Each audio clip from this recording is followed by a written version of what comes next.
Welcome to Vices and Volumes, the podcast that brings forgotten stories from the 1800s back to life. I'm Avril, and each episode I dive into my collection of old books, manuscripts and journals to uncover the fascinating tales, beliefs and characteristics that shaped our past. From forgotten ghost stories to social customs, from scientific curiosities to supernatural folklore. If it's tucked away in these pages of history, I'm going to find them and I'm going to share them with you. In this episode, we're diving into the realities of Victorian winter. And I do mean realities, not the romantic images of cosy drawing rooms that we see in popular Netflix shows. While we have electric blankets and central heating, our 19th century counterparts were waging war against damp beds, poisonous heating methods, the possibility of suffocating under your own bed curtains. We'll explore the elaborate rituals of the Victorian bedchamber where warming pans could kill you and featherbeds had entire insect ecosystems. We'll discover winter fashion as ladies wrap themselves in creations like the diplomat and the Mexican. And we'll venture into the contentious world of winter soups, where charity workers debated whether starving people deserved actual meat in their pea soup.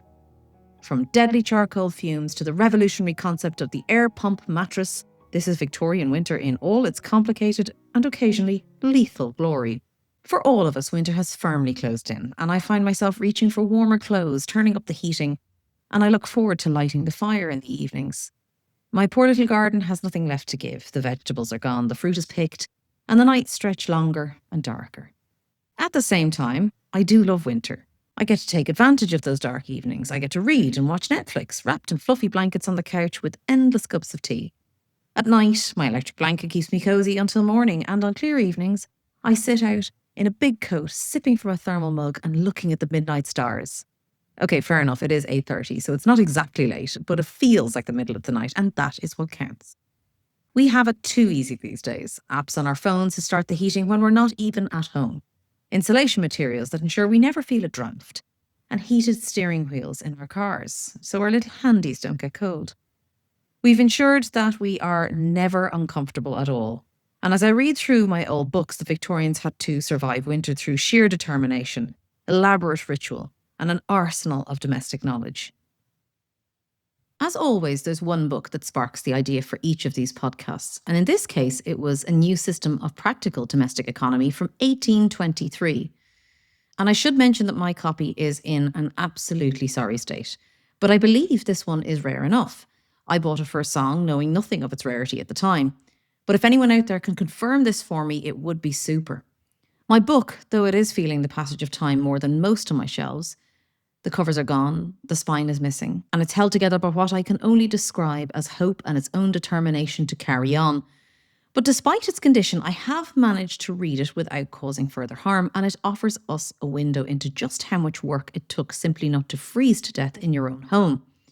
Imagine this, it's a Georgian winter in England, 1823. You're a young wife, newly responsible for running a household, trying to keep your family warm, fed and comfortable through the cold winter months.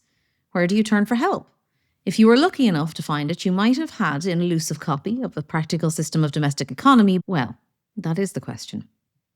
With my even questionable research, it seems that no one knows who wrote it. Published anonymously by the fashionable London publisher Henry Colburn, this book has kept its secret for over 200 years. No name, no signature, nothing. Sometimes these things come to light after someone has died or a few generations later when the family finds some letters or documents. Sadly, not this one. But we can read between the lines. The author addresses their work specifically to the young Englishwomen, writing with a passionate belief that good old English housewifery is still a good old English virtue. They had strong opinions too, warning British families against moving to France for cheaper living, worried that French values would corrupt English youth. This was someone who really cared about domestic life and national identity. But the question is, why would the author stay anonymous? Well, in 1823, it was actually quite common for women writers to hide their identities. Even Jane Austen published her novels as by a lady. Female authors were taking a real risk when they went to publish. They were, as Charlotte Bronte later wrote, liable to be looked on with prejudice. For a respectable woman to publish, even on domestic matters, it could invite unwanted attention or criticism. The publisher, Henry Colburn, we know more about. He was a fascinating character himself, a savvy operator who made a fortune publishing fashionable novels that let readers peek into the drawing rooms of the aristocracy. But he also had an eye for practical books that people actually needed. This little domestic manual was one of thousands of titles he produced in his long career. I believe that this book is quite rare. The information is scant, and I'm getting either very few were printed or, similar to many of the household management style books, they were used to death, spines broken, pages falling out, stained with God knows what, and marked up with household notes, eventually giving up the ghost and falling apart. These are the best kind of books. But it was a useful book, a practical book. It wasn't meant to just sit pristine on a shelf. It was meant to help real people run homes economically, create warmth, show the way to comfort, and help household managers through every challenge. This little book gives insight and advice on all areas from choosing a house to managing household expenses. But I took great interest in the need for warmth in winter affecting the bedchambers of the Georgian and Victorian periods. These people didn't just deal with winter, they had to orchestrate an entire seasonal campaign against cold, damp and darkness. After this, you will never take your ember coffee heating mug for granted ever again. So in the 1823 A New System of Practical Domestic Economy, it opens on a chapter on the bedchamber with what sounds like reasonable advice, but quickly becomes a laundry list of survival concerns. Whether in the palace or the cottage, whether reclining on a state bed, stretched on the humble pallet, the reader will find more real economy as well as pleasure and comfort in attending to his dormitory rather than his larder. Sleep is the food of half our life, the regenerator and the regulator of our faculties both bodily and mental. In short, as Sancho says, it covers a man all over like a cloak. But to render it salubrious indeed, to prevent it from being morbific, it's absolutely necessary that the time when, the manner how, and the place where should be studiously regulated. We worry about getting 8 hours of quality sleep, ensuring that we drink chamomile tea before bed, and if our app has given us a bad score, it's anxiety-inducing for the next day to ensure an early night that evening. But they had to worry about their sleep not being morbific, meaning disease-causing. This was genuine concern. It's based on real dangers. This is a time when medicine was only developing, and the little routine coughs and colds that we mind with a blanket and a binge watch of Netflix with a little bit of Lemsip could in their time develop into pneumonia and kill due to the conditions and the lack of healthy environments. This text continues with advice about how air quality should make anyone with closed bedroom curtains feel decidedly uncomfortable. Air and exercise during the day are most essential to man, and though at night he is quiescent, yet his air must still be attended to, as the privation of salubrious air always produces disease. For this purpose, when the air is dry, it ought to be freely admitted during the day, nor ought it, unless damp or locally insalubrious, to be excluded totally during the night. It is true that where a current of air falls upon the bed, it ought to be prevented from direct influence of means of the usual curtains. But these curtains, even at the best aired apartments, should never be closely drawn, not even round the couch of the invalid, and more than around that of the most robust son of health and strength. Never closely drawn, not even for invalids. This makes sense, really. Poor ventilation is not ideal. The oxygen gets used up quickly and the air becomes stale. But there is a genuine reality to this. A very simple experiment, though one which humanity will not wish to be often repeated, may be tried by hanging up a small bird in a cage at the head of the bed, which the curtains are kept closed during the night.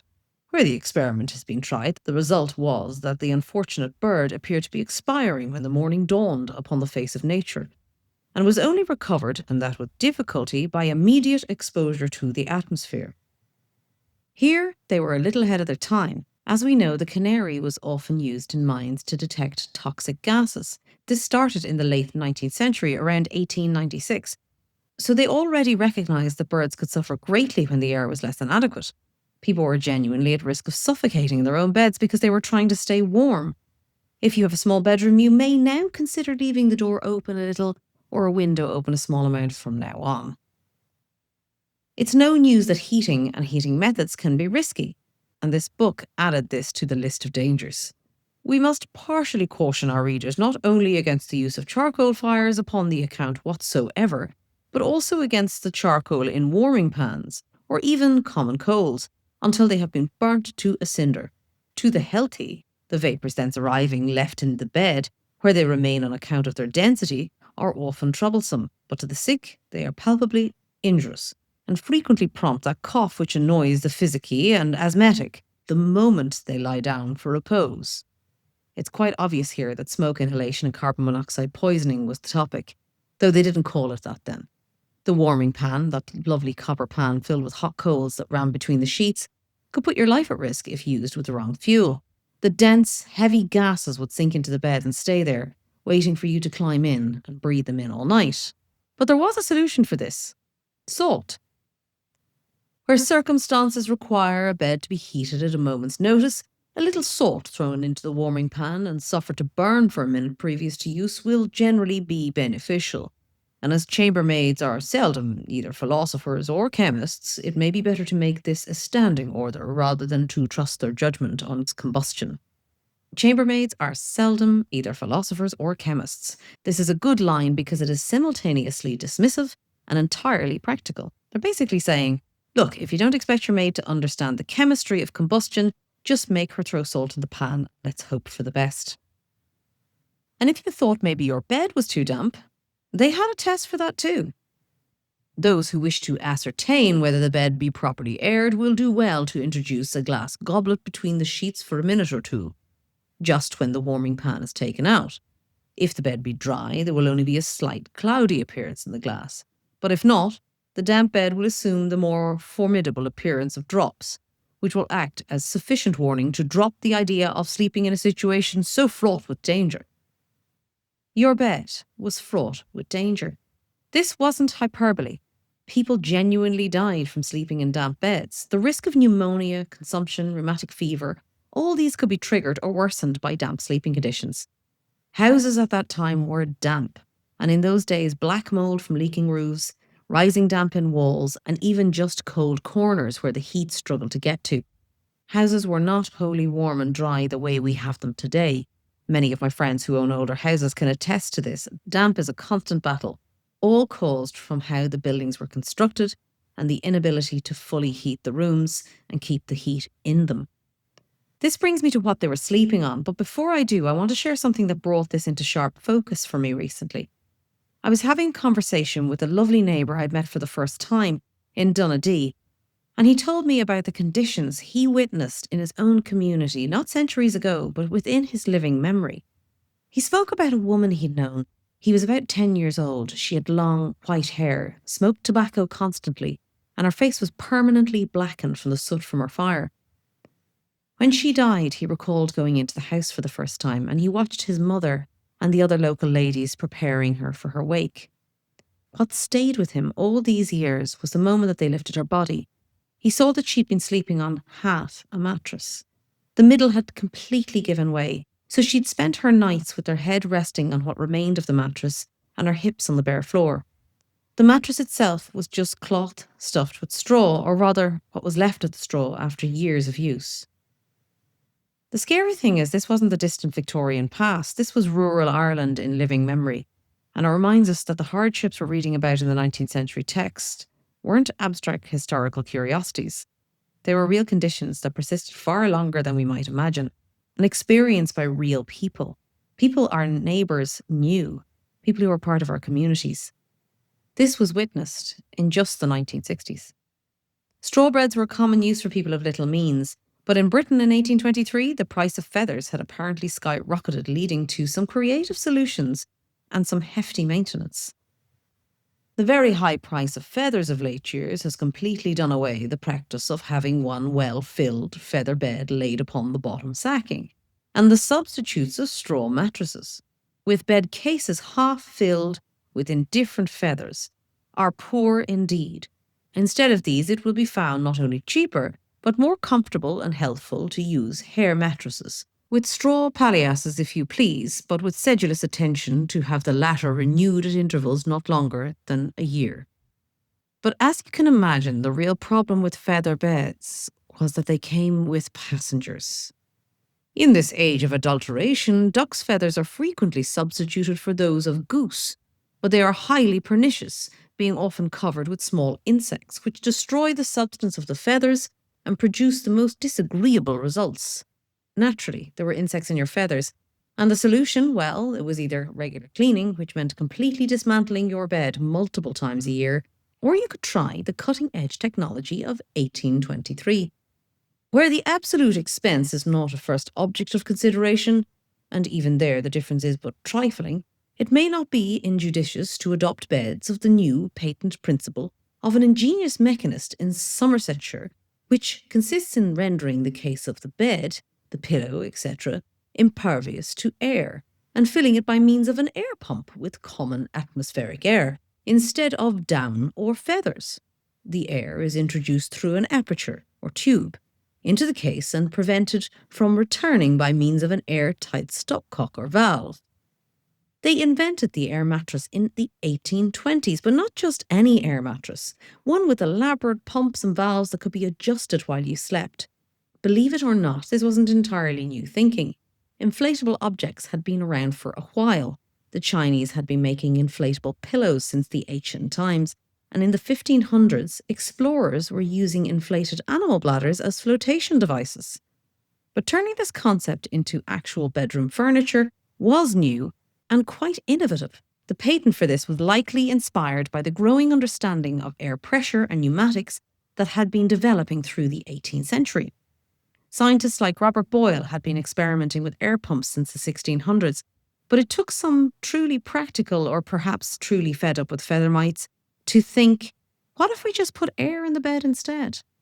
The advantages of this method of construction for beds and pillows are their superior degree of elasticity, affording the most refreshing and easy repose either in this or even in the warmest climates, that they may, when required, be changed from the greatest degree of softness to the hardness of a mattress, by moving the handle of the air pump, which is placed commodiously within reach, or may be rendered soft to any required degree by exhausting the pump, also within reach. Imagine lying in a bed in 1823, reaching over to adjust your air pump in the middle of the night because your spouse has complained you're hogging all the firmness. Now, darling, I didn't make it softer on your side. You must have released too much air with the exhausting pump. It's essentially the Victorian version of those modern adjustable beds, except with considerably more manual labour involved and far greater potential for a disappointing deflation at 3 a.m. The text even notes that the air pumps, together with the machinery for filling and exhausting the beds, being enclosed under the bedstead and communicating with cords and tassels resembling bell pulls, suspended immediately above pillows. You could lie there pulling tassels like you're ringing for service, except instead of summoning a servant, you're inflating your mattress to the preferred firmness. I'm imagining the arguments. Stop pulling all the tassels, you're making it too firm. Well, you're exhausting all the air. The waterbed wouldn't become popular again until the 1960s, when it was marketed as the highest of modern bachelor pad sophistication. The Victorians beat the hippies to it by 140 years. The air mattress didn't catch on widely, probably because it was expensive, complicated, and required more maintenance than the average person was willing to invest in their sleeping arrangements. But the fact that someone invented it, patented it, and presumably sold at least a few units tells us something important. The Victorians were willing to try anything to avoid sleeping on insect-infested feathers, and honestly, who would blame them? Once you'd survived the night, you had to get dressed. Victorian winter fashion wasn't just about looking good. It was about not freezing to death while looking fabulous. With the voluminous layers of fabric and fur, you could be comfortable both outside in the wind and cold air, and stay cosy in the drafts and, well, the cold air inside. The Englishwoman's Domestic Magazine from December 1861 gives us a wonderful glimpse into what ladies were wearing and what they called them. The dresses were elaborate and ornate, and so were their names. Pardessus in cloth and velvet have replaced mantles, silk jackets and shawls in lace or cashmere. The first London and Paris houses are making great variety of these garments, such as the Shanghai, which is a cloth mantle in 2 colours, with no seam on the shoulders or in the sleeves. The Malazzo is a sort of coat, not tightly fitting at the waist and having pleats on each side. The Phoebus is a long cloak with a gunpowder pelerine of a new shape, and the gunpowder frill forming the large sleeve at the side. The Shanghai, the Malazzo, the Phoebus, these names sound exotic and exciting. The dresses themselves were elaborate, ornate, and enormous, with all those layers of fabric, petticoats, and voluminous skirts. There was plenty of room to layer up and keep cosy beneath all that material. How different from today's approach to staying warm. It's athleisure wear and half-zips fleece. We've gone from the romance of the Malazzo to a North Face jacket. The Sultan, a kind of pelisse trimmed up to the skirt with lace and buttons, has a bertha trimmed to the lace and loose sleeve without a seam at the elbow. The Titans in black cloth is trimmed with 2 narrow rolls of peak silk, has no sleeves and should be carried over the arm. The Diplomat, made of soft and flexible cloth, has a square collar in sealskin and trimmed all round with the same material. The sleeves are very large at the bottom and also trimmed with sealskin. On the shoulders are flat pleats fastened down by buttons. I really love the Diplomat because nothing says diplomatic relations like the sealskin trim and enormous sleeves. Can you imagine how warm it would have been with sealskin? But also highly cumbersome, highly uncomfortable, and impractical. But my personal favourite is this one. The Mexican black cloth paletot with embroidered facings of white silk around the neck and on the sleeves is corded at the bottom with white silk and is fastened with black buttons edged with white. The Mexican. In 1861 Britain, first of all, you weren't going anywhere with puddles, far too much white. I also have so many questions about the naming conventions here. Were these actual styles from these places, or did some French designer just spin a globe and point? The truth is, Victorian fashion names were often wildly aspirational and had little to do with their supposed origins. Designers in Paris and London were obsessed with exoticism. Anything that sounded foreign and romantic would sell. The 1860s saw a particular craze for ethnic styling following various colonial exhibitions and increased travel literature. People were reading about far-flung places and wanted to be part of it all. The Mexican had likely nothing to do with actual Mexican fashion and everything to do with romanticized image of Spanish colonial style that was popular in Europe at the time. It was an exciting time of discovery. The fashion industry was just doing that of what it still does now, slapping exotic names on things to make them sound more interesting than coat number 7 or large black coat with bits. What's brilliant is they weren't just fashion statements. They were thermal gear dressed up with fancy names and sealskin trim. Every one of these enormous coats and cloaks served a practical purpose. Trapping warm air, protecting against wind and rain, providing enough coverage that you wouldn't freeze while taking a turn round the garden and making social calls in unheated drawing rooms. So now we've survived the night and stayed warm until dawn in a dry bed. We've protected against the elements during the day, both indoors and out in layers of animal skin and fabric. So what about warming the soul? Soup, of course. Castle's magazine from 1880 published a lengthy article titled Winter Soups and How to Make Them by A.G. Payne, and it starts with a scene that we can all relate to. How often during the recent severe season has the remark been heard, "I should like a good basin of hot soup"? How often, thanks to the charitable of all and of the non-denominations, has some poor shrivelling wretch been brought back almost from death to life with the timely aid of a basin of soup, the intrinsic value of which has barely been 1 penny. 1 penny. That's all it took to potentially save a life. The person they were feeding was probably starving, not just cold. However, in the need for sustenance in basic soup, the class system shows itself, because Payne goes on to distinguish between types of soup.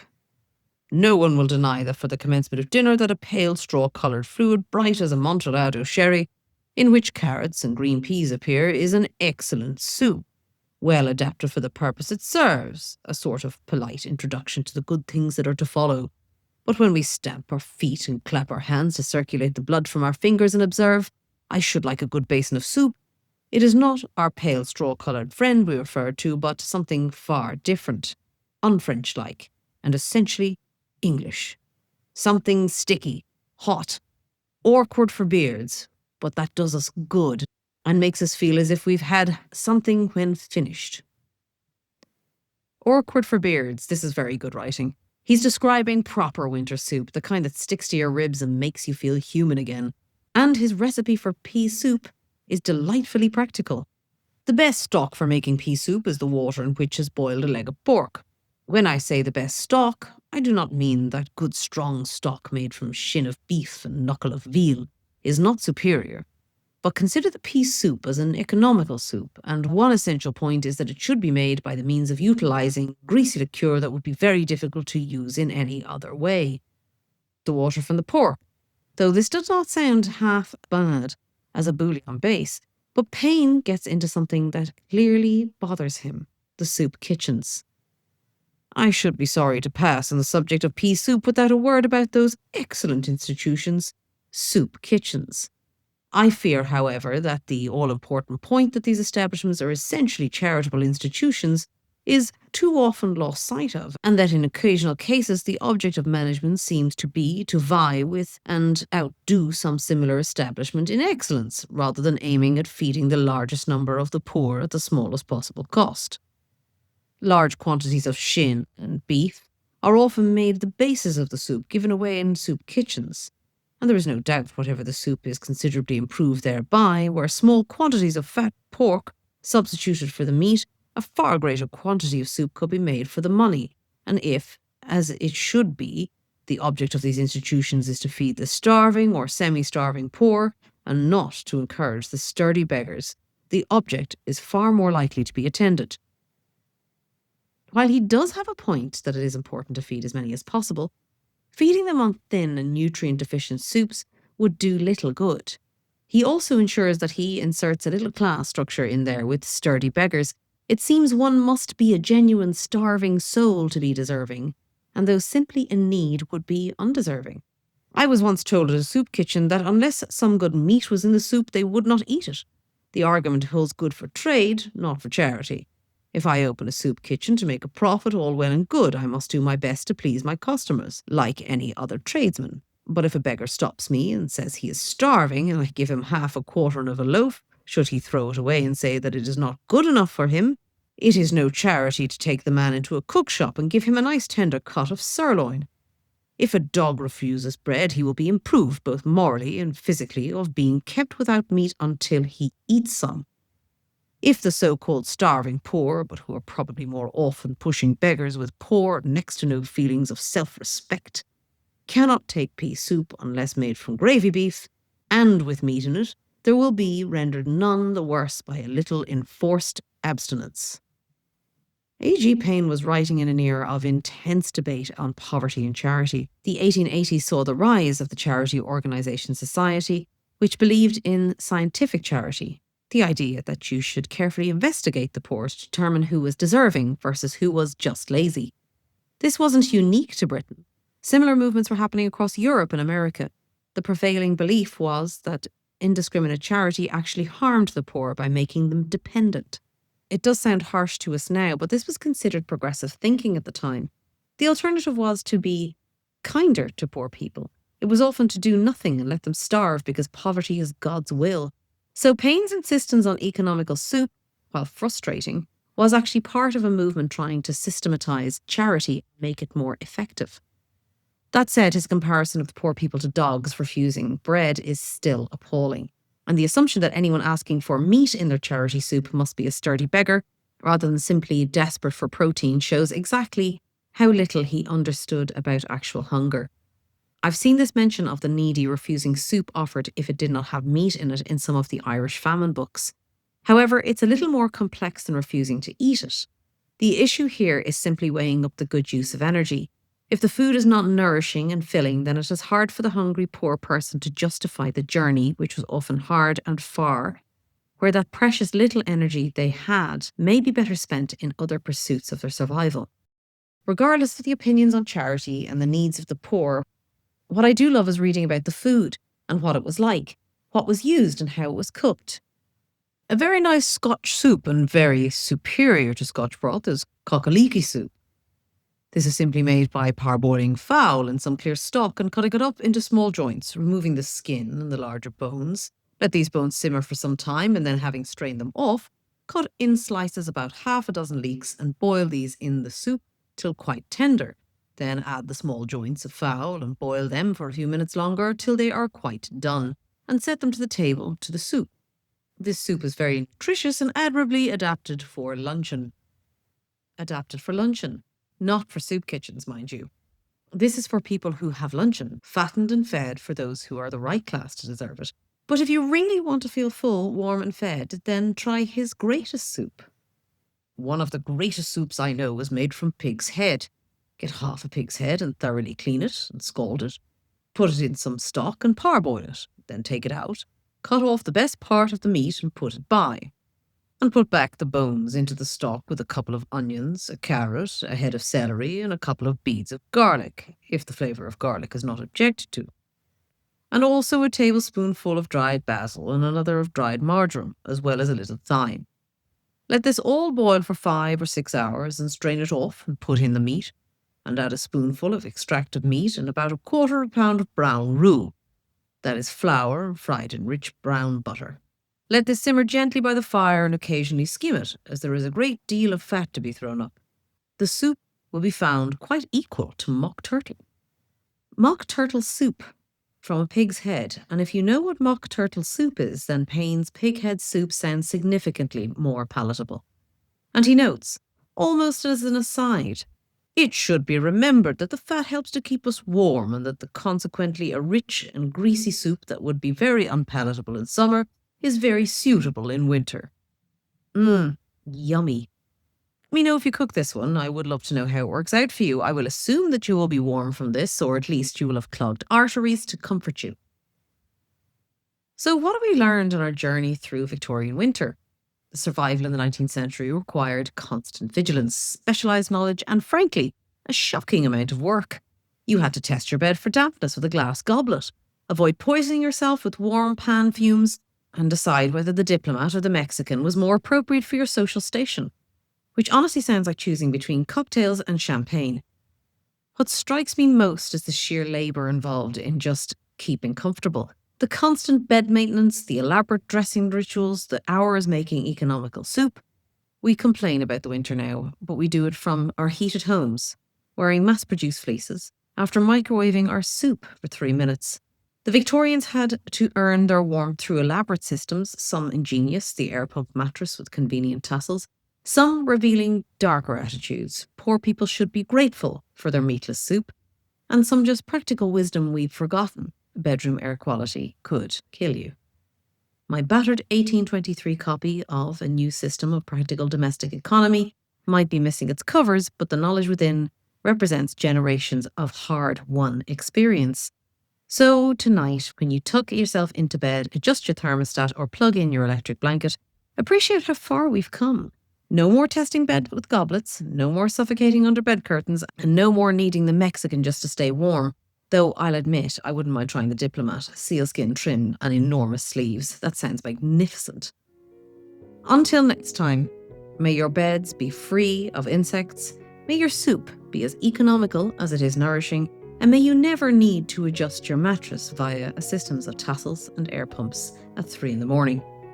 This has been Vices and Volumes. I'm Avril. Thank you for listening.